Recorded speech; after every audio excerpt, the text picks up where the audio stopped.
gets the medal, not gets mixed up in it. Medaling, I mean, MEDAL. So I won't spoil any more of the movie. Actually, I sort of have told you the whole ending, haven't I? Go see it anyway, or look it up online. It's great. It's a really good one.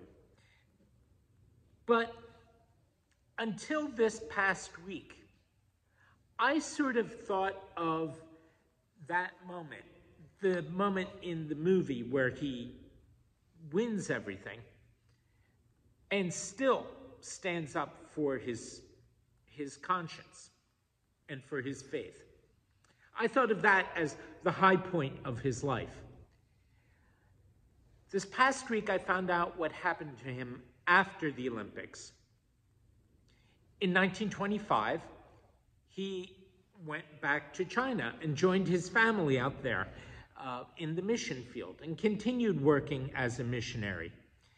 And 7 years after that, 1932, he married the daughter of some Canadian missionaries in China. And they started to have a family of their own. They had 3 daughters, but he only ever met 2 of them. While his wife was still pregnant with their 3rd in 1941, the Japanese invasion of China came into their area of the country. And Mrs. Liddell was sent back to Canada for safety with the 2 daughters and 1 on the way. Eric Liddell remained in China, where his brother was still working as a medical missionary. His brother needed to go on furlough, and Eric said he would cover for him so that he could recover. And this was no simple decision in and of itself. Do I stay? Do I go? Where is my calling? What is my highest loyalty? Do I stay loyal to my brother, to my wife? In different ways, he did, to both. But above all, he stayed loyal to his Lord. And while his brother was away, the Japanese reached the town where Eric Liddell was taking his place for a little while. And he, like others, was taken prisoner and imprisoned in a camp for Westerners. It was horrible. The atrocities that went on there. And Eric Liddell, during the time that he was a prisoner for 4 years, he came to serve as an advocate for the people around him in the camp. He advocated for just decent conditions, adequate food, medical care, decency. And in the end, it wore him down. In 1945, suffering from malnutrition and overwork, he had what we would call a nervous breakdown. And it came just at the moment that he was also dealing with an inoperable brain tumor. And he died. He died only 5 months before the camp was liberated. You see, not all Christian martyrs were killed in the Roman Colosseum by being tossed to the lions. Some of them have been a lot closer to our own time. Some may still be alive among us, and who knows what will happen in the future. But the story of Eric Liddell showed a series of choices that he had to make, and they began early in his life, and they continued throughout his life, and they did not get any easier for him or for anyone after the Olympics. And as I retell his name,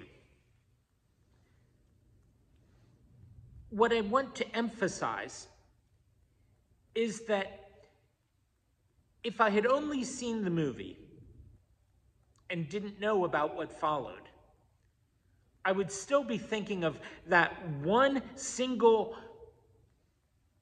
obvious dramatic choice that he made as being the highlight of his life with Christ, whereas it was only the beginning. And likewise, if all that I ever read about Jesus' temptation was this one passage that Matthew gives us, or the other passages as well in Mark and Luke, I might have the idea that his temptations were a once and done thing. Especially the Gospel of Mark just says he was tempted by the devil and leaves it at that. Luke and Matthew expand upon it a little bit. And what we hear from Matthew today could be simply a summary of the pressures that Jesus was under, not just at that one moment at the beginning of his public ministry, but a series that had led up to that moment and a series that continued well after it. Pressures that show in its own way, in their own way, the things that all of us go through, as well as the things that were particular to him, but that also give a witness to the power of the Holy Spirit that was part of Jesus' deepest being and that helped to see him through. Even when there were times he was attacked by being tossed doubts and struggles, as well as the more obvious things. Temptation does come to everyone in ways that are particular to us. You know, this passage that we hear from Matthew, it has a pun in it that is very evident in the original Greek. It doesn't come across in English. But let me tell you about it. If this sounds kind of nerdy, bear with me. It makes a point that needs to be made. Jesus was confronted by the devil with an invitation to abuse powers and abilities that belonged specifically to him. I am not tempted to run in the Olympics on a Sunday. That's not particular to me. I am not Jesus. And there are temptations that he faced that are not particular to me, but were specifically there for him.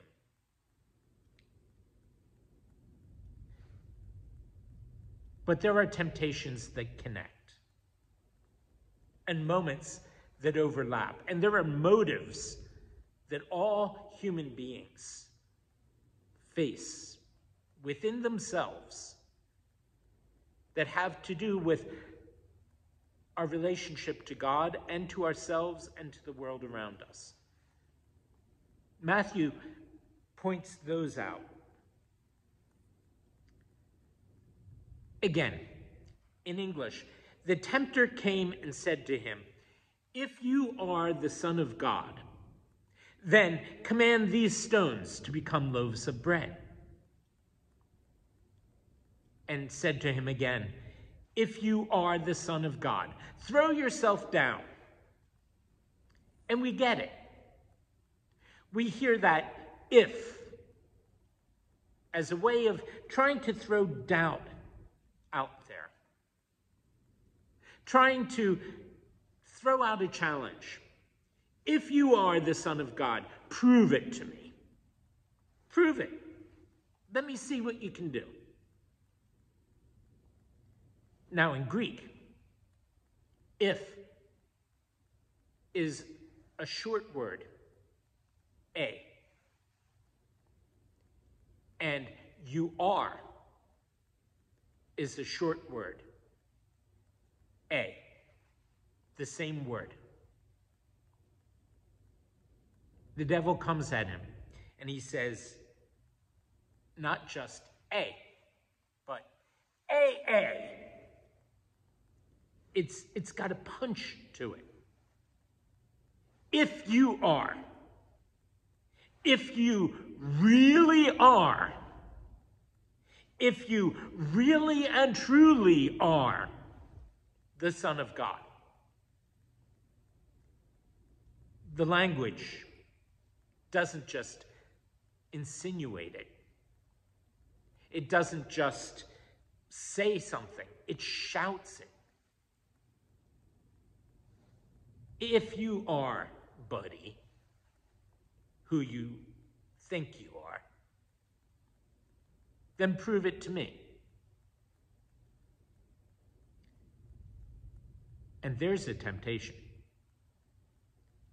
Jesus' rebuttal of the devil isn't only a refusal to do something wrong. It's a refusal that he puts out there to seek or even accept validation from anybody but God. He knows who he is. And in the face of an effort to make Jesus doubt himself, he doesn't give in. The tempter came and said to him, "If you are the Son of God, then command these stones to become loaves of bread." Part of the temptation is to feed yourself. And we feed ourselves with more things than bread, don't we? We feed ourselves with pride. We feed ourselves by the things that we seek out, the things that build our ego up. The medals, the awards, the promotions, the kind words, the titles, all of that stuff is out there. And part of the temptation is to feed yourself physically or spiritually or emotionally with how many hits you get on TikTok, or the kind of approval you might get from the people you care about. It's a temptation that's real. It looks at our legitimate needs and asks us to allow our needs to legitimate sin. Push it to its limits and it becomes the temptation for the outsider who is ignored or even disrespected to go for recognition by doing something absolutely horrible. Shooting up a school, making a bomb threat. But real validation doesn't come from the evil one or anybody else. Real validation comes from accepting who we are as God has made us and as God calls us to be. The only approval that really matters is the approval that comes from God. And Jesus pushed the devil back by declaring, "It's written, one doesn't live by bread alone, but by every word that comes from the mouth of God." And then the next temptation right away comes to him from the opposite direction. It still starts with that invitation for Jesus to misrepresent himself, to be untrue to who he is in his own unique way. If you are the Son of God, then do this. I'll take you up to the highest pinnacle of the temple, and you being who you are, and because you are who you are, will be able to toss yourself off from here, and the angels will catch you. And you can play this sort of little game. It'll be wonderful. Everybody will see how powerful you are, and won't it be kind of fun? Cosmic bungee jumping. What a temptation. To use who you are. To use who you really are. But to do it in a way that's not true to God. Shortly after his election,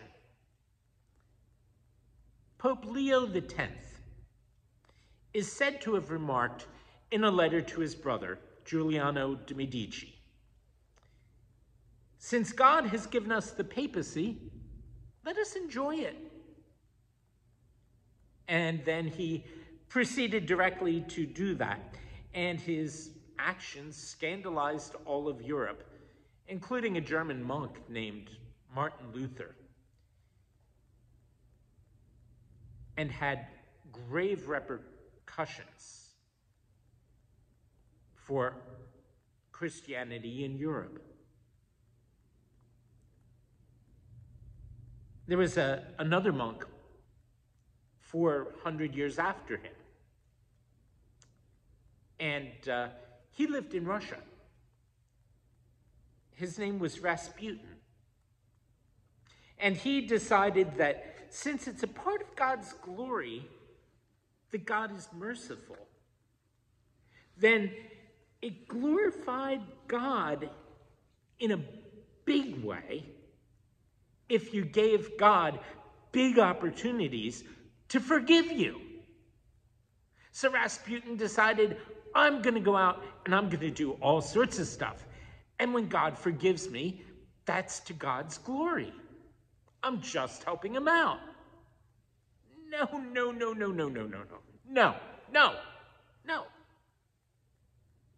Jesus rebuked that kind of foolishness. Again, it is written, he said, do not put the Lord your God to the test. You know who you are. You can be certain who God is. Don't push it, buddy. And the third temptation that Matthew mentions, it's far less subtle than the other two were. but it's also far more familiar and obvious. It's the temptation to do wrong in order to put the world right. Jesus faced that on a scale that neither you nor I will never know. Again, the devil took him to a very high mountain and showed him all the kingdoms of the world and their splendor. And he said to them, "All these I will give you if you will fall down and worship me." And Jesus said no. That temptation comes to us in smaller forms, but the same temptation. It's to cut corners. Cut corners, say, on building codes, to save money for your company so that the people who work for it can keep their jobs. After all, how often will an 8.5 level earthquake come along? And the building will certainly be gone by then anyway. It's the temptation to make sure that your kid gets an A on everything, regardless of whether she or he is learning. I wonder how many millions of hits ChatGPT has had in the past, say 24 hours. And if you don't know what that is, ChatGPT, ask a younger person in your life, somebody still in school, or ask a teacher. Those temptations to just bend the rules a little bit for a good reason. To all of that, Jesus answers, worship the Lord your God and serve only him. Serve only God. Don't serve success, however you define success, or however somebody else attempts to define it for you. These temptations, there are all sorts of pitfalls and alluring shortcuts and easy justifications all the way along. And they don't just come once, and they don't just come in one form, and they don't come in obvious ways most of the time. But Jesus threaded his way through all of them. These that Matthew summarizes, and the ones we know nothing of, but that were no doubt there. Jesus found his way safely and securely. But we aren't Jesus. Of course, there's another temptation, for us specifically, to let ourselves off the hook easily by saying, we're not Jesus, we won't be able to do it. Well, true. But if you don't try, how do you know which spots you will be able to do God's will, and which spots you'll need God's mercy?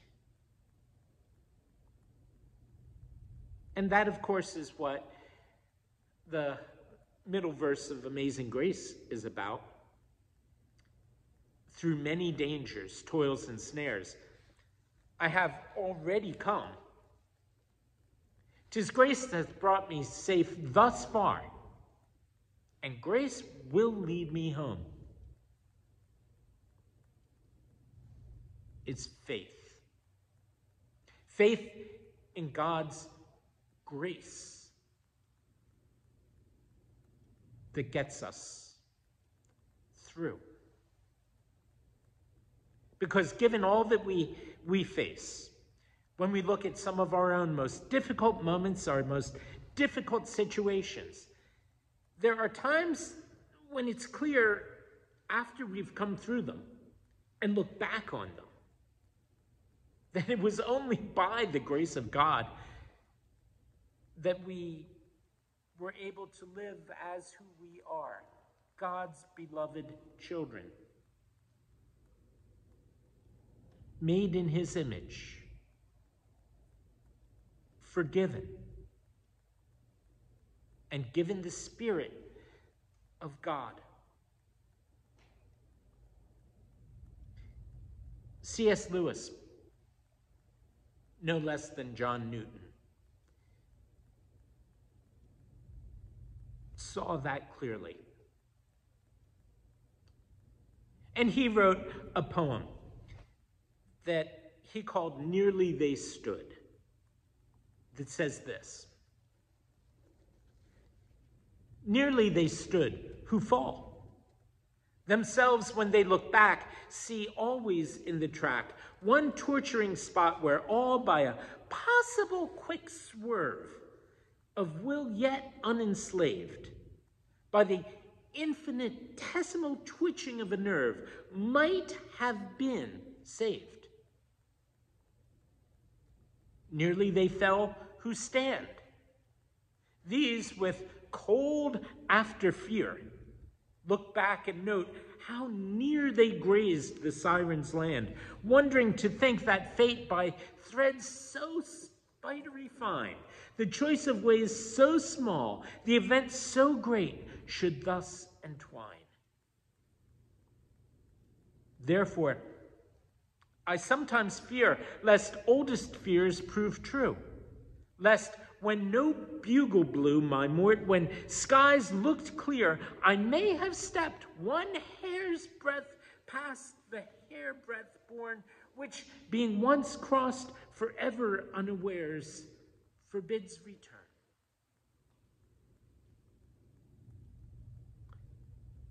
When we do rely on God's grace, and when we do rely on God's help, and when we do remember we are dust, and to dust we will return, we do come to see that no matter how persistent sin is, God is more constant than that. And if life can be compared to a minefield that we're walking through, it is still a minefield where the best and safest route has already been walked and has been marked out for those who follow by one far wiser than we ever will be. And to him be thanks and glory,